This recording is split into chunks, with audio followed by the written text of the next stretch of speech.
Hello everyone. आज है हमारा यूथ कंपटीशन टाइम्स का 54 पेपर सेट्स का 16वां पेपर सेट, जो कि यूजीसी एनटीए नेट जेआरएफ परीक्षा जून 2020, डेट है 4 नवंबर 2020 का। ये सेकंड शिफ्ट का पेपर सेट है, compulsory paper for all subjects. तो इसमें सबसे पहले यहाँ पर कॉम्प्रिहेंशन दे रखा है, कॉम्प्रिहेंशन में से है, बाकी कॉम्प्रिहेंशन को हम स्किप करते हैं। तो हम करेंगे क्वेश्चन नंबर 6 से स्टार्ट करने से पहले मैं एक बात बता दूं कि जैसे मैं अपलोड करती हूँ तो वीडियो क्वालिटी ख़राब हो जाती है। अगर आपको देखना है तो आप पिक्चर क्वालिटी सही कर लेना, या फिर हमारा टेलीग्राम ग्रुप जो है वो ज्वाइन कर लेना। वहाँ पर आपको इसकी जो पिक्स हैं वो सारी की सारी मिल जाएंगी।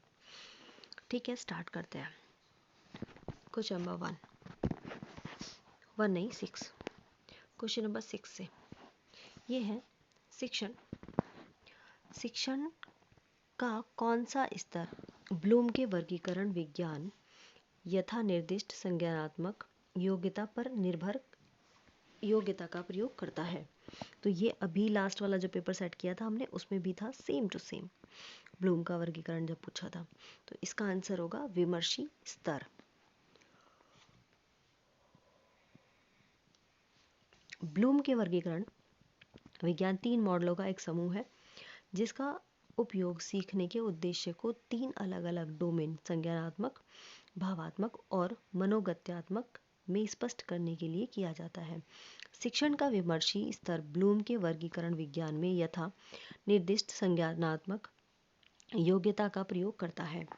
नेक्स्ट है क्वेश्चन नंबर 7 कहता है, निष्पादन तत्परता स्तर के रूप में जो विद्यार्थी सक्षम परंतु अनिच्छु वर्ग में है उनके लिए सर्वाधिक उपयुक्त शिक्षण रणनीति तो क्या होगी? ऑप्शन नंबर 20 का सही आंसर है कार्यों में लगाना तथा सामाजिक संवेगात्मक समर्थन जिसमें पहचान किए जाने की गुंजाइश हो उसको प्रदान करना। ठीक है, नेक्स्ट है क्वेश्चन नंबर 8, प्रभावी शिक्षण व्यवहार में सपटल में निम्नलिखित में से किन्हें व्यवहारिक समर्थकता कहा जाएगा? तो इसका आंसर होगा ऑप्शन नंबर ए के अकॉर्डिंग है ए, बी और डी। इसमें है योजना व शिक्षण, प्रबंधन एवं परीक्षण, मूल्यांकन व प्रतिपुष्टि उपलब्ध कराना। नेक्स्ट है क्वेश्चन नंबर 9। क्वेश्चन नंबर 9 कहता है,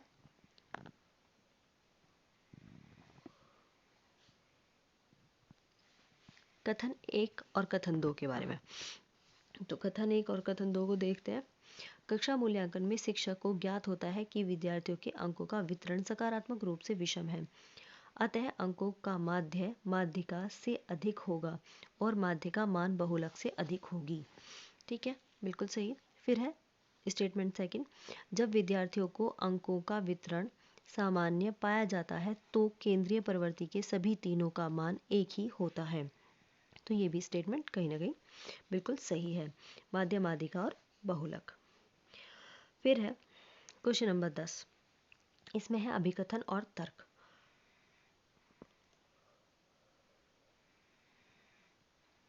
अभिकथन कहता है, शिक्षण अधिगम प्रणाली को प्रभावी होने के लिए यह सावधानी पूर्वक योजनाबद्ध, पर्याप्त रूप से कार्यान्वित और समुचित रूप से मूल्यांकित होना चाहिए। बिल्कुल ठीक है।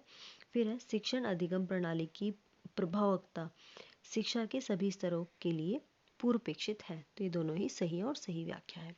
नेक्स्ट है क्वेश्चन नंबर 11, निम्नलिखित में से कौन सा अनुसंधान किसी दिए गए पद क्षेत्र में ज्ञान के कोश में वृद्धि करता है? तो इसका आंसर होगा option number D, fundamental research, मौलिक अनुसंधान।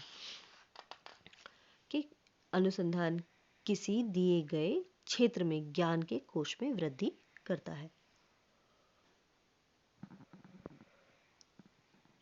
फिर है 12 क्वेश्चन नंबर, यह साक्ष्यों एवं आंकड़ों के विश्लेषण हेतु निम्नलिखित में से कौन सी अनुसंधान विधि में आंतरिक एवं बाहरी आलोचना का प्रयोग किया जाता है? तो इसका आंसर होगा ऑप्शन नंबर सी, ऐतिहासिक विधि।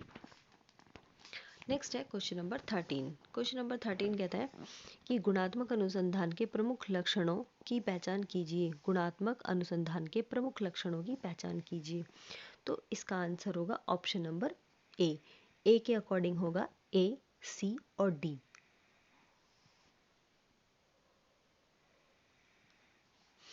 ए, सी और डी देख लेते हैं। आंकड़ों के स्रोतों के रूप में वास्तविक परिस्थितियां। सी है आंकड़े शब्दों एवं चित्रों का रूप लेते हैं। और डी है परिकल्पना बनाना तथा परिकल्पना का परीक्षण करना। नेक्स्ट है क्वेश्चन नंबर, यहाँ पर इसका और भी दिए हैं गुणात्मक अनुसंधान के प्रमुख लक्षण क्या क्या हैं।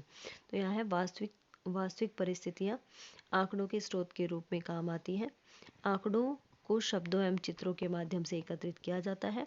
यह सहभागियों के परिप्रेक्ष्य के साथ संबंधित होती है।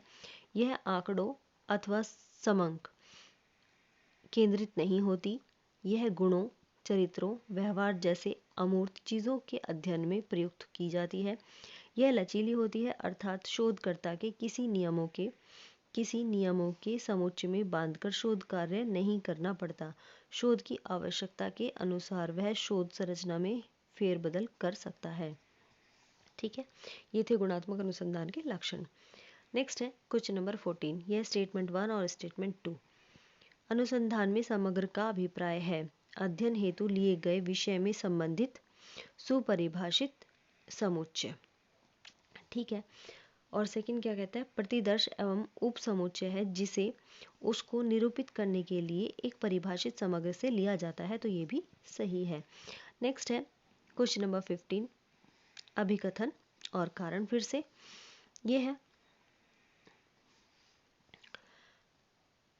अनुसंधान परिणामों एवं वास्तविक परिस्थितियों में उनके प्रयोग को विश्वसनीयता प्रदान करने के लिए अनुसंधान में आचार संहिता आवश्यक है।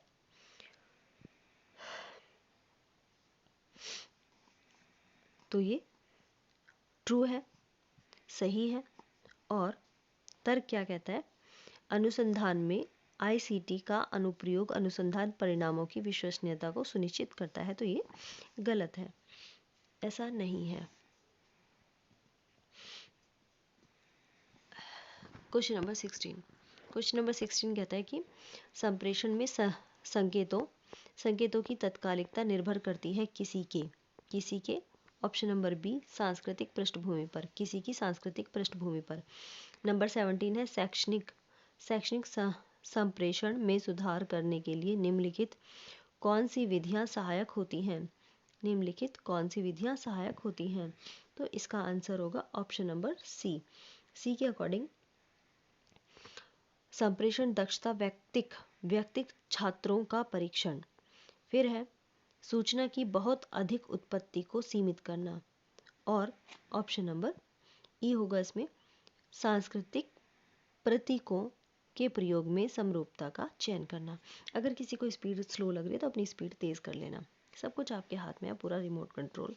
तेज़ करना है तेज़ करो, स्लो करना है स्लो करो, आगे पीछे कहीं भी जाओ।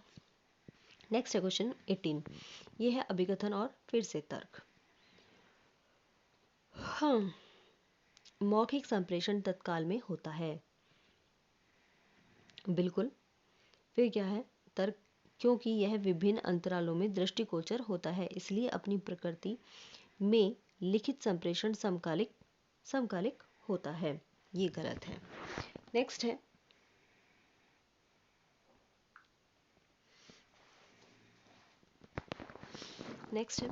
एक सेकेंड। निम्नलिखित क्वेश्चन नंबर 19। निम्नलिखित प्रकाशनों के उद्भव के सही क्रम की पहचान कीजिए। तो इसका आंसर होगा ऑप्शन नंबर ए।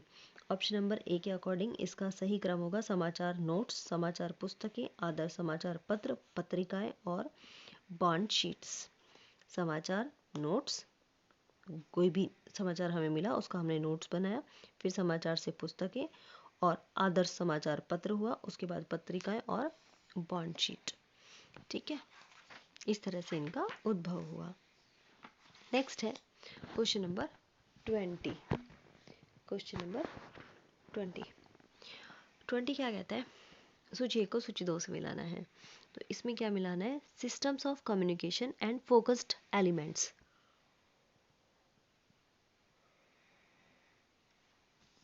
प्रणाली, संचार की प्रणाली और केंद्रित अवयव, इनको मिलाना है। तो ये देखते हैं, पश्चिमी क्या है, अलंकारिक साधन है, भारतीय संवेगात्मक रूपबद्ध है, बौद्ध है गैर प्रतिस्पर्धात्मक एवं सहयोगी, चीनी है द्विआधारी प्रतिकूलता का सह अस्तित्व। नेक्स्ट है क्वेश्चन नंबर 21 आपका पेपर पेंसिल का है कि 3 व्यक्ति एक मैदान का चक्कर लगा रहे हैं, तो वे मैदान का चक्कर लगाने में क्रमशः 20, 30 और 40 मिनट का समय लेते हैं। यदि वे सभी किसी एक स्थान में टहलना प्रारंभ कर दे तो कितने समय में पुनः स्थान पर मिलेंगे। ठीक है, ऑप्शन नंबर सी इसका राइट आंसर होगा। नेक्स्ट भी आपका वेन डायग्राम का है, तो यह भी आपका कॉपी पेंसिल का है। फिर आता है 23 भी आपका कॉपी पेंसिल, और 24 भी। 25 क्या आता है, 25 भी आपका संख्याओं का ही है, कॉपी पेंसिल के बाद बिना सोल्व नहीं होगा। अब आता है 26, हम चलते हैं, ये 24 वाला था और हम आ गए 26 पर। क्वेश्चन नंबर 26 पर क्या करते हैं, निम्नलिखित में से कौन से प्रमाण विशेषिक दर्शन में स्वीकार किए जाते हैं। विशेषिक दर्शन में कौन से प्रमाण स्वीकार किए जाते हैं, तो इसके अकॉर्डिंग होगा ऑप्शन नंबर ए सही आंसर। ए और बी केवल, ए है प्रत्यक्ष और बी है अनुमान। ठीक है, कौन से प्रमाण वैश्विक दर्शन में स्वीकार किए जाते हैं, प्रत्यक्ष और अनुमान। नेक्स्ट है सूची 1 को सूची 2 से मिलाना है, अवधारणा और उसका संप्रदाय। अवधारणा और उसका संप्रदाय, ये है अवधारणा सिद्धांत और उसका संप्रदाय। प्रतिसमुत्पाद, ये है बोध, अभाव है न्याय, साम्यावस्था है सांख्य और अध्याय है वेदांत। नेक्स्ट है निरुपाधिक न्याय वाक्य के लक्षणिक प्रयोग में किसी प्रतिज्ञाप्ति की मात्रा और गुणवत्ता निम्नलिखित किस को निर्धारित करती है, तो इसका आंसर होगा option number B, mode of the syllogism, न्याय वाक्य का विन्यास।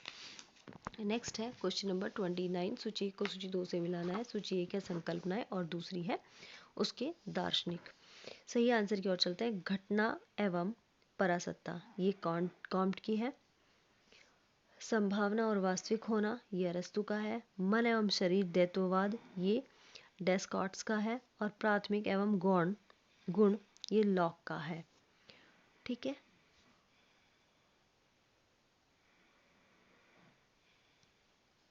नेक्स्ट है वर्जित मध्य के नियम के अनुसार, वर्जित मध्य के नियम के अनुसार क्या होगा, ऑप्शन नंबर 20 का राइट आंसर होगा, प्रतिज्ञाप्ति या तो सही है अथवा गलत है। ठीक है, नेक्स्ट है अनेक प्राप्तकर्ताओं का एक साथ भेजा गया कोई अवांछित ईमेल या मैसेज, कंप्यूटर के क्वेश्चंस आ गए। क्या अनेक प्राप्तकर्ताओं का एक साथ भेजा गया कोई अवांछित ईमेल मैसेज होता है, तो ये कहलाएगा स्पैम। अनेक प्राप्तकर्ताओं का एक साथ भेजा गया कोई अवांछित ईमेल या मैसेज क्या कहलाता है, वो कहलाता है स्पैम। नेक्स्ट है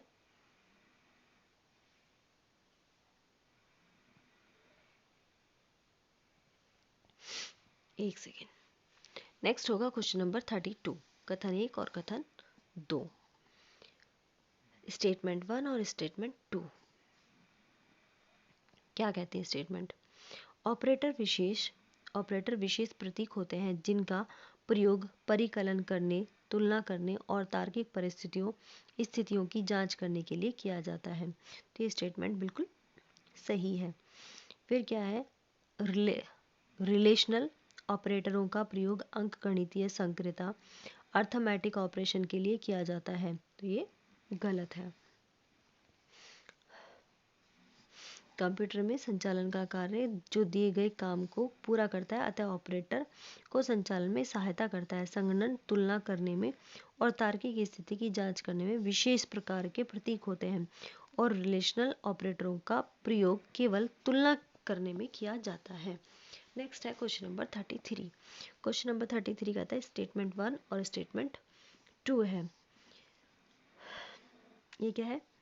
समवर्गीय पीयर टू पीयर नेटवर्क में कोई केंद्रीय सर्वर नहीं होता, बल्कि इसके बजाय प्रत्येक कंप्यूटर एक सर्वर और एक क्लाइंट के रूप में कार्य कर सकता है। तो ये स्टेटमेंट सही है। और स्टेटमेंट 2 क्या कहता है? व्यक्ति विशेष हेतु बनाया गया कंप्यूटर नेटवर्क होता है। तो ये कहीं ना कहीं गलत है। नेक्स्ट है लैन जो है एक कंप्यूटर नेटवर्क है जो एक छोटे क्षेत्र में जैसे घर, कार्यालय या इमारतों में कार्य करता है। ठीक है। नेक्स्ट है क्वेश्चन नंबर 34। 34 कहता है कोई कंप्यूटर नेटवर्क दो या दो से अधिक कंप्यूटर को निम्नलिखित में से क्या करने के लिए सक्षम बनाता है? तो इसका आंसर होगा option number B. Option number B है इसका आंसर, डाटा और हार्डवेयर संसाधनों को साझा करने में। नेक्स्ट है संक्षिप्ताक्षर OCR का पूरा नाम है। संक्षिप्ताक्षर OCR का पूरा नाम क्या है? तो ये है optical character recognition. Character recognition संक्षिप्त OCR का पूरा नाम ऑप्टिकल कैरेक्टर रिकॉग्निशन है। यह एक तकनीक है जो एक डिजिटल इमेज में टेक्स्ट पहचानने के लिए किया जाता है। नेक्स्ट है क्वेश्चन नंबर 36। निम्नलिखित में से किस देश के international solar alliance framework agreement पर हस्ताक्षर का अनुसमर्थन नहीं किया? तो इसका आंसर होगा चीन। नेक्स्ट है क्वेश्चन नंबर 37। कथन और उसका तर्क। कथन क्या है? बायोमास से ऊर्जा उत्पादन को पारंपरिक रूप से कार्बन न्यूट्रॉन माना जाता है। ये सही है। फिर क्या है? बायोमास के दहन से उत्सर्जित कार्बन डाइऑक्साइड का विकासशील बायोमास द्वारा उपयोग कर लिया जाता है। तो ये दोनों ही सही है और सही व्याख्या है। नेक्स्ट है क्वेश्चन नंबर 38। पवन ऊर्जा उत्पादन हेतु निम्नलिखित में से किस प्रकार के घूर्णक रोटर का आमतौर पर सर्वाधिक प्रयोग किया जाता है? तो इसका आंसर होगा प्रोपेलर रोटर। पवन ऊर्जा उत्पादन हेतु प्रोपेलर रोटर का सर्वाधिक प्रयोग होता है। यह अन्य की अपेक्षा सस्ते होते हैं। नेक्स्ट है 39। कथन 1 और कथन 2। कथन 1 कहता है काफी अधिक विषाक्त पदार्थ के सिंगल डोज अथवा लगभग घातक पदार्थ के सतत डोज की परिणति क्रॉनिक विषैले प्रभाव के रूप में होती है। बिल्कुल सही। कथन 2 क्या कहता है? एक्यूट विषाक्त प्रभाव दीर्घावधिक और अनुत्क्रमणीय होते हैं। ये प्रभाव लंबे समय तक विषैले पदार्थों के संपर्क में होने से प्रतिफलित होते हैं तथा इन मामलों में जीवन के बच पाने की दर कम होती है। तो ये गलत है। एक्यूट विषाक्त किसी पदार्थ के अत्यधिक सेवन के पश्चात थोड़े समय में ही प्रभावी हो जाता है और अत्यधिक जोखिम के मामले में मृत्यु भी हो सकती है। नेक्स्ट है क्वेश्चन नंबर 40। 40 कहता है निम्नलिखित में से कौन से उद्देश्य सहस्त्राब्दी विकास लक्ष्यों से संबंधित है? तो इसका आंसर होगा ऑप्शन नंबर ए। और ए के अकॉर्डिंग है मातृ स्वास्थ्य में सुधार, मलिन बस्तियों में रहने वाले लोगों के जीवन में सुधार लाना और लैंगिक समानता को बढ़ावा देना और महिलाओं का सशक्तिकरण करना। ठीक है। 8 सहस्त्राब्दी विकास लक्ष्य कौन कौन से हैं? ये 8 के 8 दे दिए, यहाँ पर तो 3 ही दिए थे। भूखमरी एवं गरीबी को समाप्त करना, सार्वजनिक प्राथमिक शिक्षा, लिंग समानता तथा महिला सशक्तिकरण, शिशु मृत्यु दर घटाना, मातृत्व स्वास्थ्य को बढ़ावा देना, HIV एड्स मलेरिया एवं अन्य बीमारियों से छुटकारा पाना, पर्यावरण सततता और वैश्विक विकास के लिए संबंध स्थापित करना। नेक्स्ट है क्वेश्चन नंबर 41। प्राचीन भारत में बिहार केंद्रीय विश्वविद्यालय निम्नलिखित में से किस किन स्थानों पर स्थित थे? तो आंसर होगा ऑप्शन नंबर बी। बी के अकॉर्डिंग है नालंदा बिहार, वल्लभी गुजरात और जगदला पश्चिम बंगाल। ये केंद्रीय विश्वविद्यालय है बिहार, प्राचीन भारत में बिहार केंद्रीय विश्वविद्यालय के निम्न स्थान थे नालंदा बिहार, वल्लभी गुजरात और जगदला पश्चिम बंगाल। नेक्स्ट है 42। मूल्य स्पष्टीकरण प्रक्रिया में अपनाए जाने वाले चरणों को व्यवस्थित करें। तो इसका आंसर होगा ऑप्शन नंबर बी। विद्यार्थी वैकल्पिक समाधान सुझाते हैं। विद्यार्थी वैकल्पिक समाधान सुझाते हैं। तो इसके अकॉर्डिंग है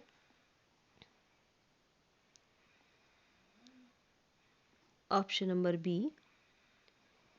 अच्छा, विद्यार्थियों को एक मुद्दा दिया जाता है, फिर है विद्यार्थी वैकल्पिक समाधान सुझाते हैं, फिर विद्यार्थी प्रत्येक विकल्प के परिणामों पर विचार करते हैं, फिर है विद्यार्थी प्रत्येक विकल्प के बारे में अपनी भावनाएं प्रकट करते हैं, और विद्यार्थी अपनी प्राथमिकताएं व्यक्त करते हैं और एक विकल्प चुनते हैं। ठीक है। नेक्स्ट है 43 क्वेश्चन नंबर 43 में है शिक्षा के संबंध में हाल ही में किए गए अखिल भारतीय सर्वेक्षण के अनुसार भारत में वर्ष 2018-19 हेतु उच्च शिक्षा में सफल नामांकन अनुपात GER है। तो ये कितना है? 26.3%। नेक्स्ट है यूजीसी पोर्टल ई स्टार्ट्स निम्नलिखित में से किसके लिए है? इस ई स्टार्टर्स किसके लिए है? तो ऑप्शन नंबर डी इसका राइट आंसर होगा। Scholarship, fellowship, award, registration, tracking system. ये है scholarship, fellowship, award, registration, tracking system. ठीक है, इसकी फुल फॉर्म हो गई है। नेक्स्ट है क्वेश्चन नंबर 45। 45 है उच्च शिक्षा के क्षेत्र में मानित विश्वविद्यालय डीम्ड टू बी यूनिवर्सिटी का दर्जा पाने की इच्छा रखने वाली किसी संस्था को निम्नलिखित मानदंड पूरा करने होते हैं। तो इसका आंसर होगा option number B. Option number B सही आंसर होगा। इसके अकॉर्डिंग संस्था को कम से कम 10 वर्ष पुराना होना चाहिए। फिर है उसका नैक का CGPA कम से कम 3.26 हो। फिर है संस्था में शिक्षक विद्यार्थी अनुपात कम से कम 1:20 होना चाहिए। और फिर है संस्थाओं और विश्वविद्यालयों की समग्र श्रेणियों में NIRF के शीर्ष 100 रैंक में उसका नाम होना चाहिए। और लास्ट में आएगा ई। ये है शिक्षकों संकाय की संख्या कम से कम 50 हो। ठीक है। नेक्स्ट है कॉम्प्रिहेंशन। चल जाएगा अब 46 से 46 टू 50। तो कॉम्प्रिहेंशन आप देख लेना। ठीक है, ये रहे 50 तक के क्वेश्चन। अभी के लिए थैंक यू। और जिन्होंने चैनल को सब्सक्राइब नहीं किया प्लीज़ कर लेना, और जिन्होंने कर लिया उसके लिए बहुत बहुत धन्यवाद। Thank you. Be a part of our family. Thank you. अभी क्या टाइम हुआ है? 11:48। Bye bye, good night.